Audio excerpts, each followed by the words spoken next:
Now it's Siberia.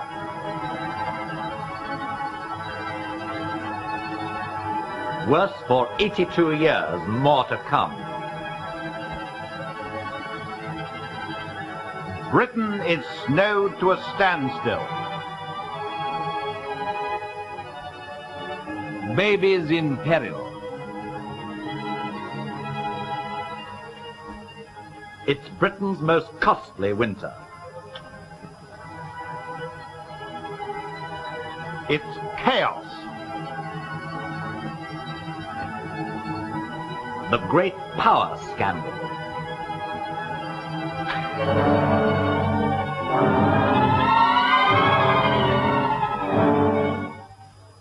For London, it was the coldest January since records were first kept in 1841. For Manchester, it was the coldest since records were first kept in 1888. For Aberdeen, it was the coldest since at least 1895. For Southampton, Bognor Regis and Worthing, it was the coldest since their records were started in 1900. When you've been through the sort of weather we've all endured these last 7 weeks, there's some gratification in knowing that it's been more than just bad weather. This one has already earned its place among the 5 most spectacularly bad winters of the last 100 years. It will go down in history and folk memory as that terrible winter of 1963. The events of it have hit us in a series of nasty, cold, isolated chunks. But if you put them all together, they form a continuous and developing story. It is this story we're now going to tell. By the way, when we talk of temperatures, we'll be using the old Fahrenheit scale. The big freeze began on December the 22nd. On December the 24th, Christmas Eve, the BBC's 1 o'clock news bulletin said this: "It is snowing heavily in parts of Scotland, and Glasgow will be having its first white Christmas since before the war. In southern England, there is a chance of snow, but it won't be coming before Boxing Day." The forecast was right, and for most of Britain, the 26th of December turned out to be everything a Boxing Day should be. The snow came down and lay where it fell, and the holiday was somehow complete. The new white world created in the night was something to be enjoyed for the sake of Christmas. Snow-covered buses still ran, and there was no reason to think that this was anything more than just another cold snap, like last year or the year before. If from our fire course the whole thing was just perfect, the more the better. Now this was beginning to look something like a winter.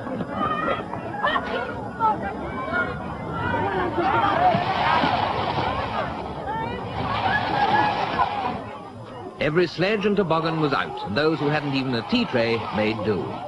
This was a holiday, and although it may seem fantastic now, far from spoiling the fun, for most people the snow just completed it. So far, the snow was fun. Mercifully, all the thousands of parents and children who built snowmen on Boxing Day didn't realize that they would still be there in February. The first inkling we had that we were in for something exceptional came the weekend after Christmas. Before the first snow had even looked like melting, in fact, while most of it was still lying where it had fallen, there came another and even greater blizzard. It was the worst blizzard for 15 years, and in southern England, the worst avalanche of snow in living memory.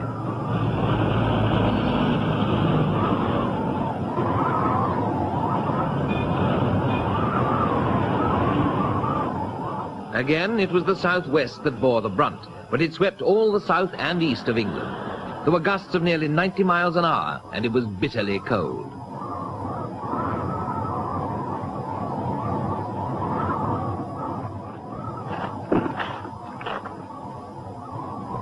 The wind was so cold that the sea froze on the Essex coast.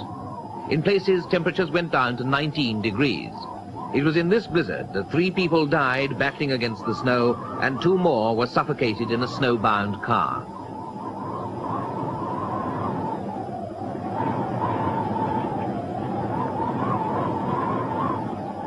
With this blizzard on top of the heavy Boxing Day fall, there were now drifts of 15 and 20 feet. Motorists were advised to take no journeys whatsoever, not even essential ones. Hundreds of villages were isolated, and so were towns like Weymouth, Oakhampton, Tavistock, Bridport and Blandford. Dartmoor was like Siberia, and the prison and Princetown were cut off for days. By the time this blizzard had finally blown itself out, 200 main roads were impassable and 95,000 miles of road were snowbound. The dislocation of Boxing Day had become the chaos of New Year's Eve. 1962 went out with the southern half of Britain littered with abandoned cars.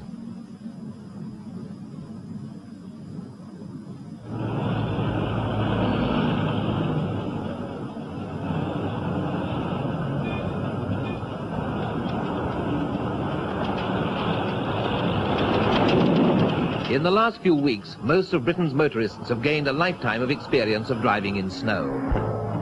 The Boxing Day snow had caused bad enough blockages, but that had been at holiday time.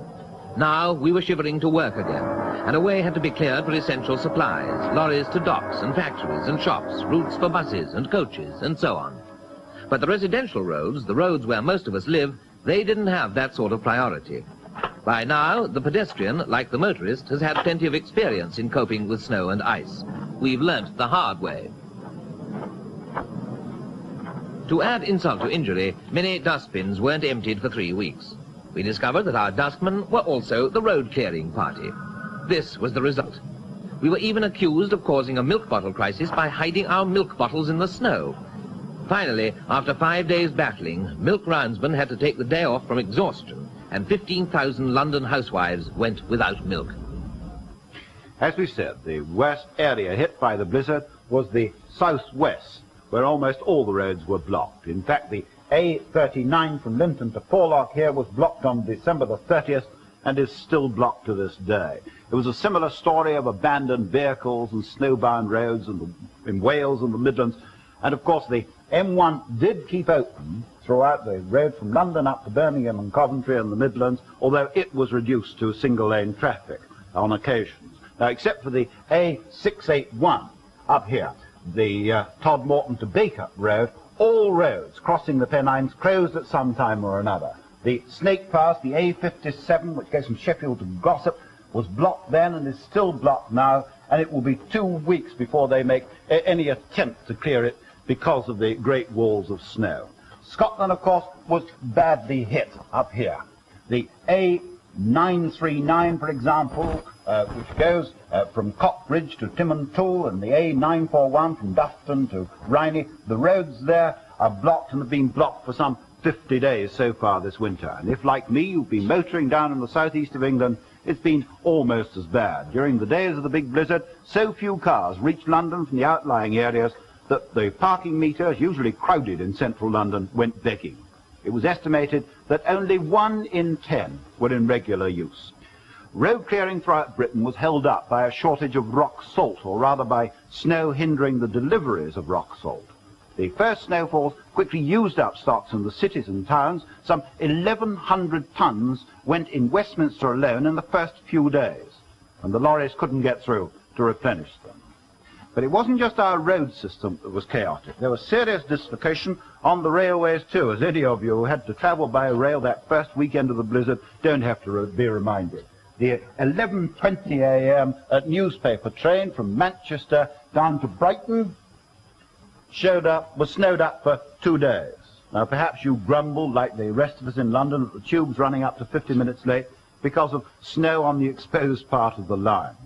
Or there were again perhaps some of you who are some of the hundreds, if not thousands of passengers who spent the chilling hours stuck or snowed down in the snows here on Dartmoor, or else between Edinburgh and Carlisle, or perhaps between London and Birmingham here. The tracks disappeared under drifts of snow, but the trains miraculously kept moving, or at least most of them did. But points froze everywhere, and in many places rolling stock froze solid and refused to move. There were casualties. In Lancashire, a signalman collapsed and died in the cold on his way to work. On Boxing Day, 18 people were killed and 30 injured when the Scottish Express in a snowstorm ran into the back of a slow train at Crewe. On all regions, trains were cancelled or delayed. In many cases, it was a matter of waiting for the ploughs to get through.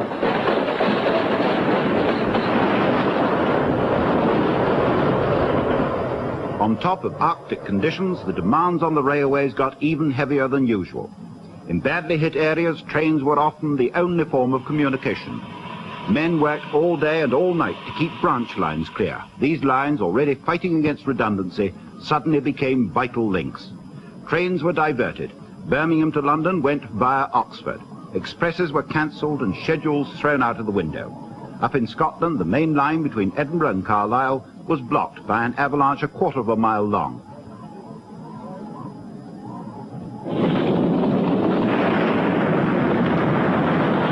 Not until hundreds of tons of snow and rock had been blown onto the line was it considered safe to start shoveling.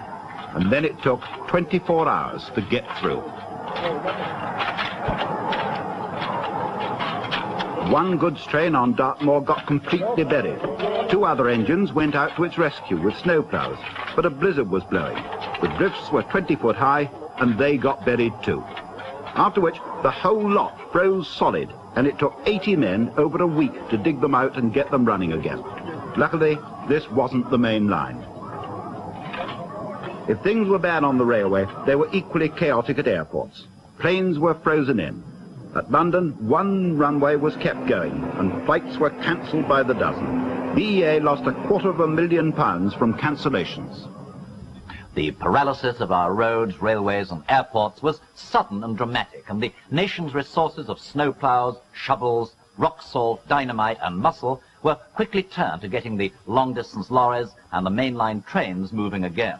But that was cold comfort if you happened to live away from one of the Ministry of Transport's trunk roads, or else at the end of a British Railways branch line.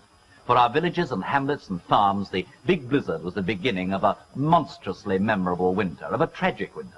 By New Year's Day, at least 11 people had died as a direct result of the blizzard. At Marlborough in Wiltshire, a 60-year-old woman went out to exercise her dog. She was later found dead with the dog whimpering beside her. You had to go up in a helicopter to see the full effect of the blizzard. And the effect was total paralysis. Farmers had stopped thinking about producing to survive. It was now a question of surviving to produce. For villages and farms all over southern England, the telephone was the only remaining link with the rest of the world.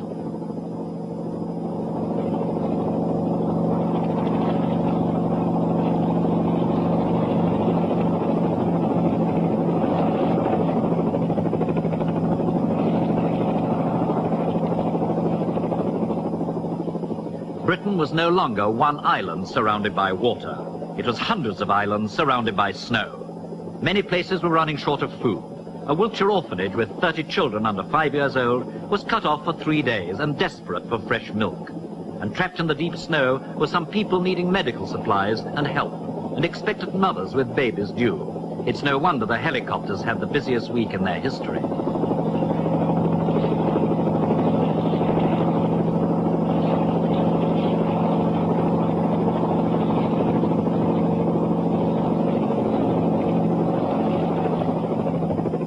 Devon and Cornwall were worst hit, but people were marooned all over the country. 14 were stuck in a pub with a shortage of everything except whiskey. Others weren't so lucky. The helicopters got supplies through to the prisoners of Princetown, who by now included all the prison officers and the whole population of the village as well. As blizzard followed blizzard, more and more farms needed supplies from helicopters. Medical supplies, fresh vegetables, baby foods, even a load of coal on one occasion. If you were snowed up in the countryside, you really were snowed up, sometimes to the eaves. People in towns who complained about clearing the front path never had to undertake an engineering project on this scale. But farms have to get food out as well as in. Many couldn't even get it out of the ground, and when they did, they couldn't get it away. That was when we had the vegetable shortage. Prices of cabbages and carrots and potatoes shot up. Over half the nation's broccoli crop was destroyed. Sugar beet factories closed for lack of supplies. The milk situation was nearly desperate. Dorset farmers threw away 250,000 gallons in 3 days because milk lorries couldn't reach collecting points.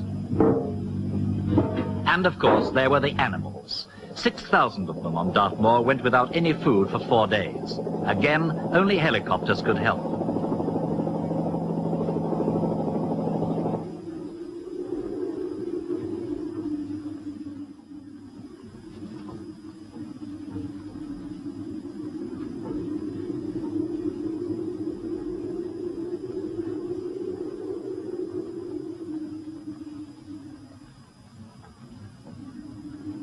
Worst hit of all were the sheep. In the murderous winter of 1947, 4.5 million died. Nothing on that scale has happened yet, but it's been a terrible time for lambing.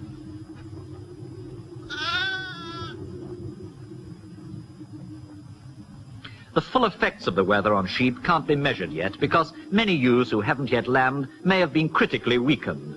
But other animals who look less well equipped for the snow have fared better.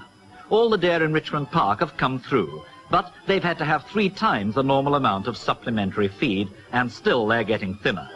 All the same, the picture isn't one of universal dumb misery. These 3 stallions in Norfolk, for instance, had a high old time in the snow.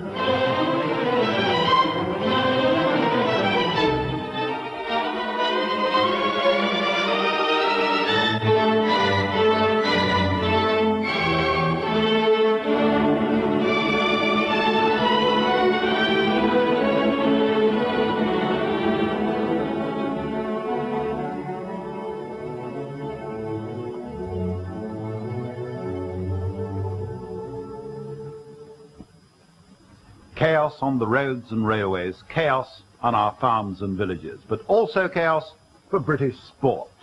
The Boxing Day programme was the first to be hit. All racing was cancelled. No rugby league games took place, and only 5 First Division football matches. But that was just a start. Since then, little organised sport has in fact taken place. The Football League fixture list and the FA Cup tie programme is in a glorious chaotic mess.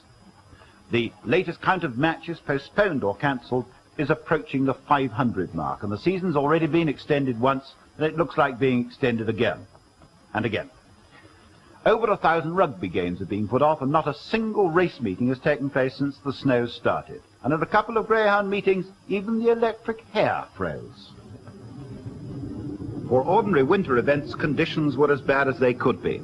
All the race courses were the same, and there was no need even to go out and inspect the course. One despairing glance was enough. In fact, the going was so soft, there was only one way of getting round the track at all. A few horses did manage to get some exercise, but the majority were snowed up in their stables. The big joke was football. At least it was a joke for some people. If you were a manager, a player, or a pools promoter, the laugh became increasingly more expensive as the fixtures came and went unplayed. When it came to making the draw for the cup, the proceedings had a distinct air of farce. It became a case of the winners of the match between A or B will play at home against either C or possibly D if it thaws, and it didn't. Shoveling continued more as a gesture than anything else. One rugby league ground was cleared by using £500 worth of chemicals, but for most it was useless even to try. At Murrayfield, Scotland managed to play by using their new electric heating system, and the boys of Chelsea soccer team finally got themselves a game by fixing up an away match with a team in Malta. Others had to content themselves with decisions from a panel of experts under Lord Brabazon, which decided who would have won the matches if they'd been played. But for most of us, Saturday afternoons were the time for the big dig-out, the business of finding your own car, pouring it out, and finally persuading it to move. With no sport to distract father, it was a case of find the shovel and get clearing.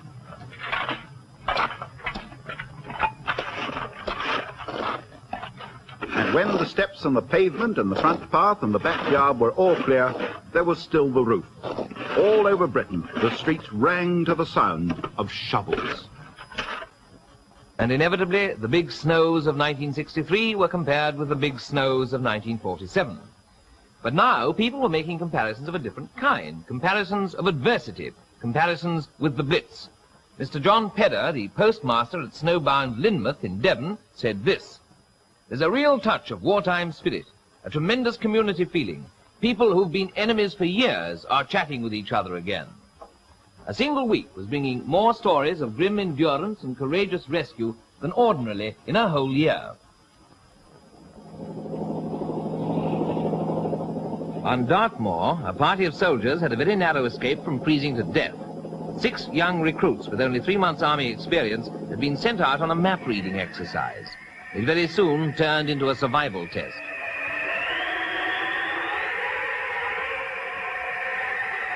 After 2 days of blizzard and 18 degrees of frost, 2 of them were finally located and rescued by helicopter. They were in a pretty bad way, but not as bad as the other 4 who were found here in a deserted house. After their tent had blown down in the gale and their boots had frozen so that they were impossible to get on, the 4 men had struggled to shelter in their stocking feet. 3 of them had to be carried out to the helicopter.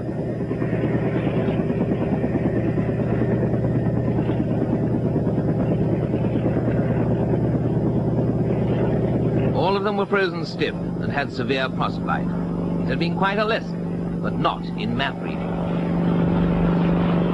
Helicopters were also used to rescue 2 old ladies on Exmoor. Both of them were over 75, and for a long time they refused to go. The RAF had been supplying them with food, and they could see no reason to budge. But in the end, they got so bored with their own company, they decided to move after all, if only for the trip.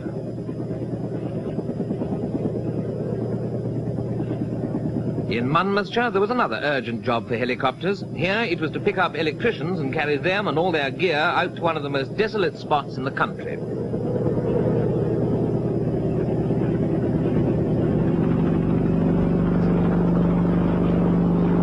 The high-voltage cable to use great lengths of rope, which could be run out, attached to the helicopter, and flown over the cables.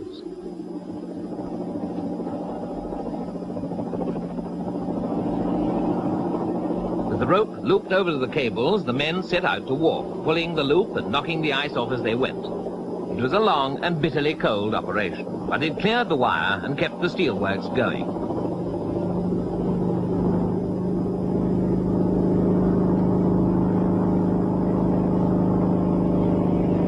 The longest walk of all, or at any rate what must have seemed like the longest walk, was from Fylingdales.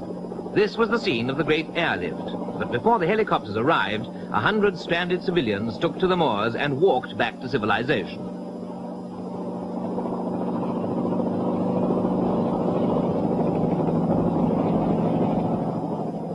It was only 4 miles, but the drifts were 14 feet deep and the snow was very soft. By the time they reached the railway, most of them were done in.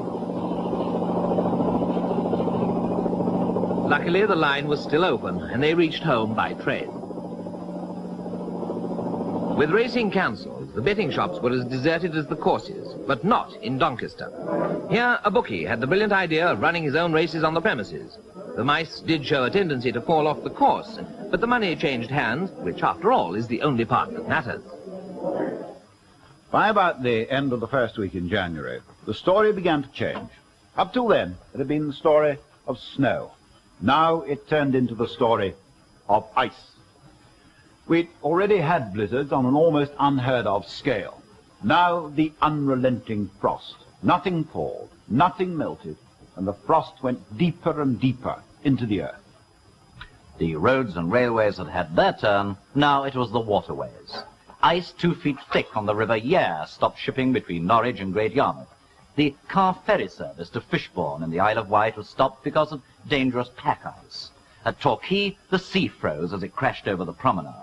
The channel froze at Dover and Eastbourne, and across at Dunkirk, the ice stretched for 5 miles, so it looked as if we were going to be joined with Europe, whether de Gaulle liked it or not. At Windsor, a man was seen riding a bicycle on the frozen Thames. At Kingston, the Thames froze from bank to bank for the first time since 1895. At Oxford, one Charles Easter drove his Austin 7 across the Thames to work.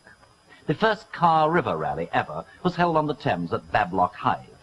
A school of mullet was frozen in the ice at Southampton Dock and provided a freshly chilled picnic for some lucky gulls.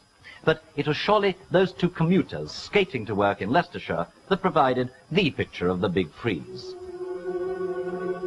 The canals froze first, just about all of them. The Grand Union was a strip of ice running from Brentford to the Midlands. But the bulk of our water transport goes along natural waterways, and most of the busy ones stayed navigable, just.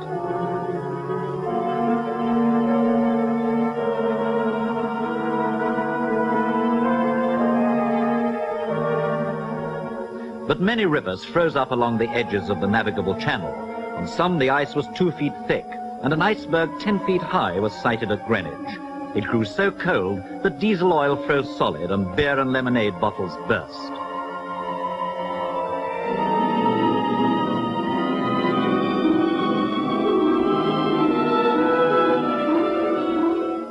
As the bitter weather went on, even the coast and harbours started to ice up. At several places, the sea froze, sometimes for 100 feet out from the shore.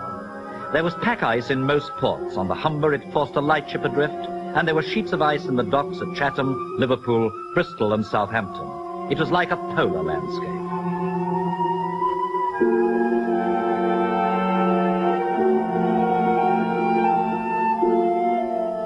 Ships at their moorings were frozen in everywhere, and some underway stuck fast. At Walton, lifeboatmen couldn't get to their boat for the first time in 40 years. Car ferry services were cancelled, and so was the London-Paris train. The coastline of Britain was like an enormous deep freeze.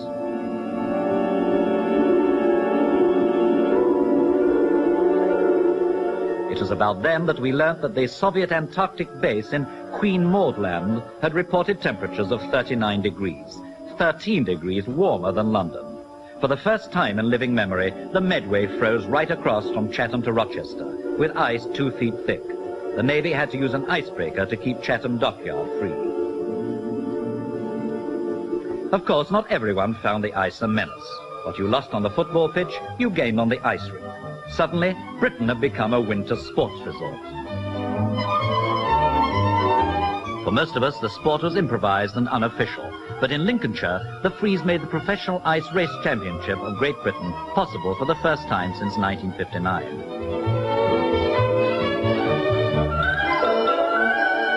At Ruislip, the water skiers managed to adapt themselves to the new conditions.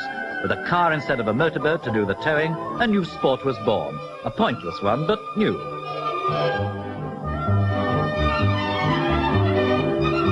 It was also perfect weather for another, more orthodox winter sport, ice yachting.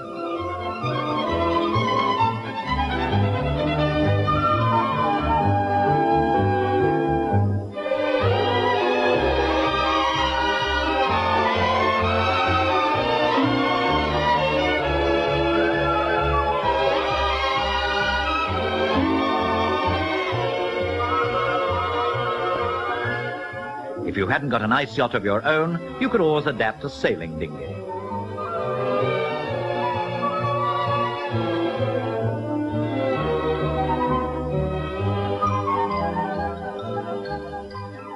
It froze so hard that, for only the second time since 1935, the great curling Bonspiel, the grand match, could be held on the Lake of Menteith. There were nearly 2,000 competitors. Motorcycle scrambling was one of the few outdoor sports that could carry on uninterrupted by the weather. It set new problems, but it also gave it a new interest.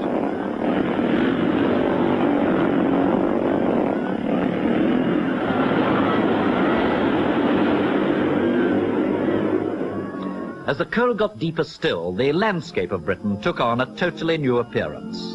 One result of the deep and enduring frost was to produce fairyland sights no one had ever seen, and no one may ever see again.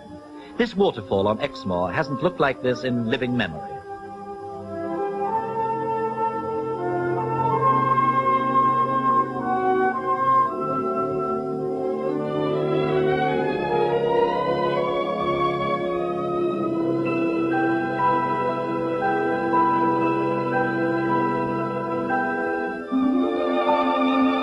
Perhaps even more spectacular are the Aysgarth Falls, and while even this side may not reconcile you to this winter, at least it's one of the few items on the credit side.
In other parts of the country, things weren't quite so beautiful.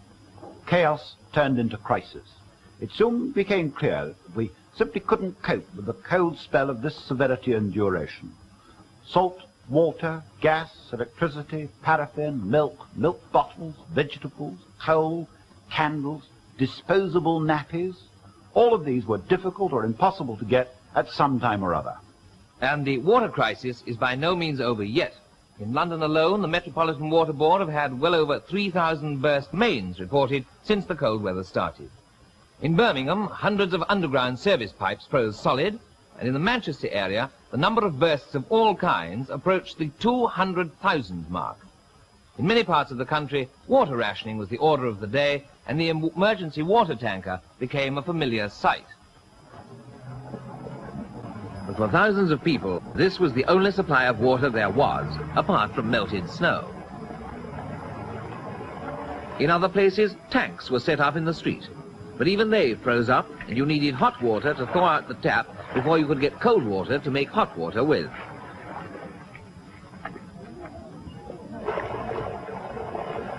And after all this, when you found enough buckets and kettles, carried them along the street, filled them up and carted them back again, you still couldn't do the washing up because the waste pipe was frozen and the water wouldn't run away.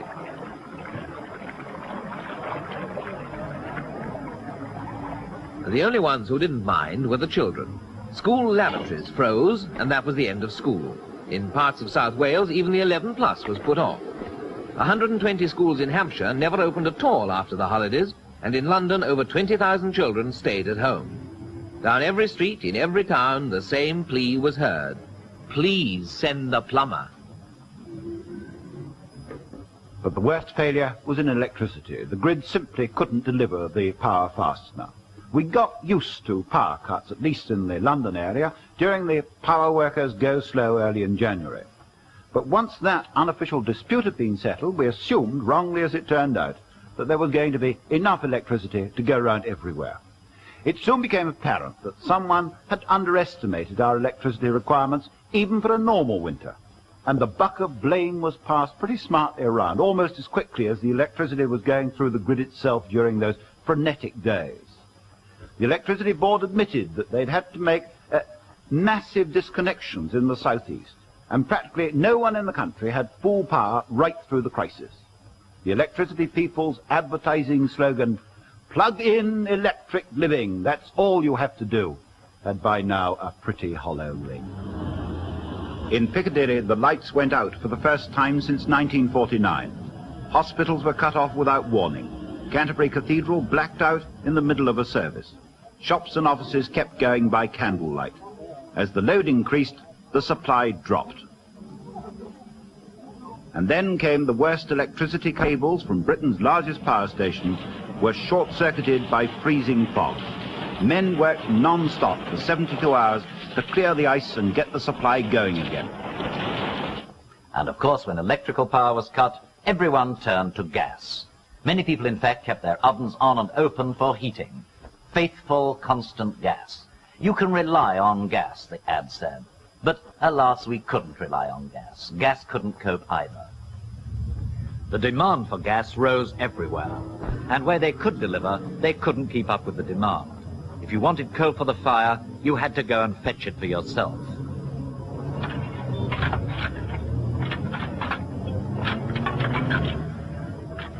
Reserves at the coal yard shrunk. The solid frozen heaps got smaller, and the demand became more desperate. But the coal couldn't get through. Coal for gas for industry, coal to run the railway engines to pull the coal trains, coal to make electricity, and after that, coal for the ordinary consumer, the old and the sick, the ones who depended on coal to keep warm. And when the coal did arrive, it was frozen solid in the trucks and had to be thawed out before it could be unloaded. The heaps were hard as rock, but valuable as gold. British Railways introduced a coal lift. 20 special trains carrying 650 tons each shuttled backward and forward to the south of England. Emergency lorries ran through the ice and snow in a never-ending stream. As a coal board official said, we were on a knife edge. Crisis, crisis, crisis. What would have happened to the country if the freeze had gone on for another week? We shall mercifully, we hope, never know. On January the 25th, warmer air moved in from the Atlantic to cover Scotland, Northern Ireland and Northern England. And by the morning of the 26th, covered the whole of Britain. And that was the thaw. We never thought slush could look so beautiful. People even started to see their lawns for the first time since Christmas. Of course, it brought out the bursts. This one closed London-Southampton Row, but after being frozen stiff for 35 days, it was a small price to pay. It wasn't even the fast, dangerous thaw we'd been warned of. It was slow and mild. It seemed too good to be true. It was too good to be true.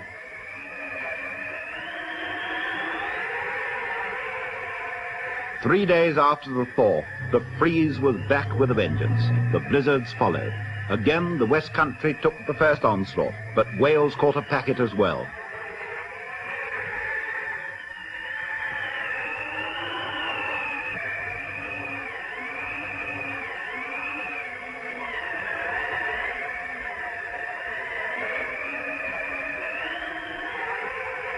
When the blizzards stopped, we took stock again and found it was worse than ever. On the 8th of February, 70 people were marooned in cars and lorries around Dartmoor. If they'd gone by train, they wouldn't have fared much better. 30 people were trapped in a train on Dartmoor too, 50 in Argyllshire and another 18 in Ayrshire. The London train was 8 hours late to Edinburgh. London to Stranraer passengers were 17.5 hours late. All the same, rail travellers were at least spared the ultimate indignity.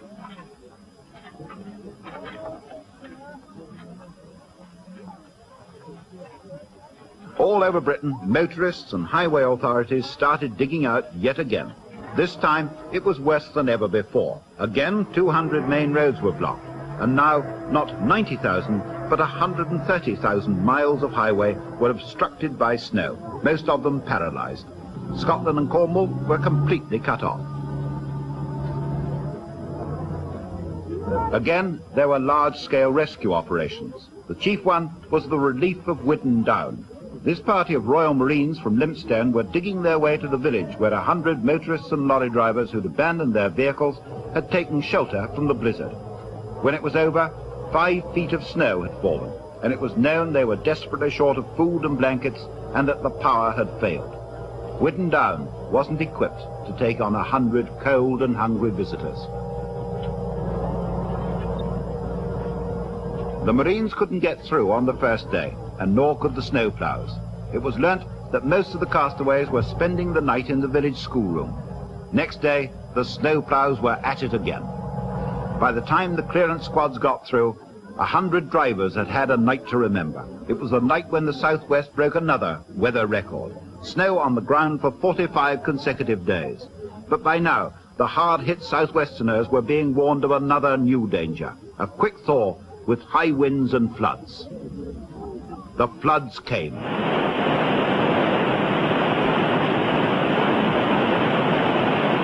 The river near Boscastle in Cornwall burst its banks, and a wall of water 4 feet high smashed through the village. Flood warnings were out all over Devon and Cornwall. The blizzard was still raging in Scotland, and in Boscastle they'd have willingly had it back in exchange for this. Of course, the freeze has had its lighter moments as well as its tragic ones. And in the years to come, most of us will have some kind of story to tell about the great winter of 1963. But it was left to the wife of the Minister of Power, Mrs. Richard Wood, to supply the bathos of the big freeze. I refer, of course, to the tale of the black woolly pants.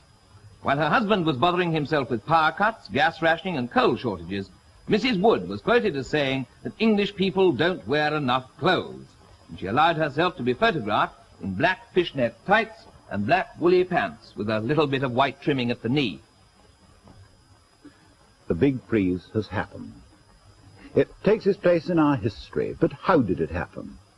What's the explanation that our weather experts offer as the cause of it all? Well, stage one. On December 21st, this Siberian anticyclone started to move in our direction.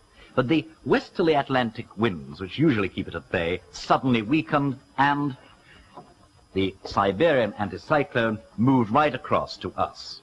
and by December 22nd, it had hit us. It was here, and the big freeze had begun. Then stage 2, another anticyclone that usually stays in Greenland up here, came down to join the Siberian one, and this brought a lot of freezing air from the North Pole with it. That was the Boxing Day snow. Then came stage 3. The weekend after Christmas, a belt of warm air tried to get up from the south, but by now the cold front here was so dug in that it beat back the warm air. The result of this was a clash, and the blizzard which particularly struck the southwest.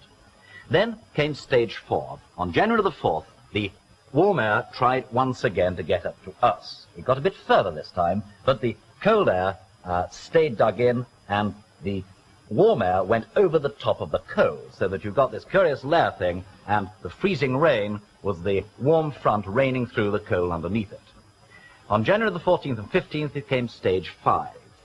Now, the two anticyclones, the Siberian one and the one from Greenland, split and started to go back where they came from. Now, what should have happened was that it should have let in this warm air from here, and there should have been a thaw. But, oh no, because on the night of January the 15th came stage 6.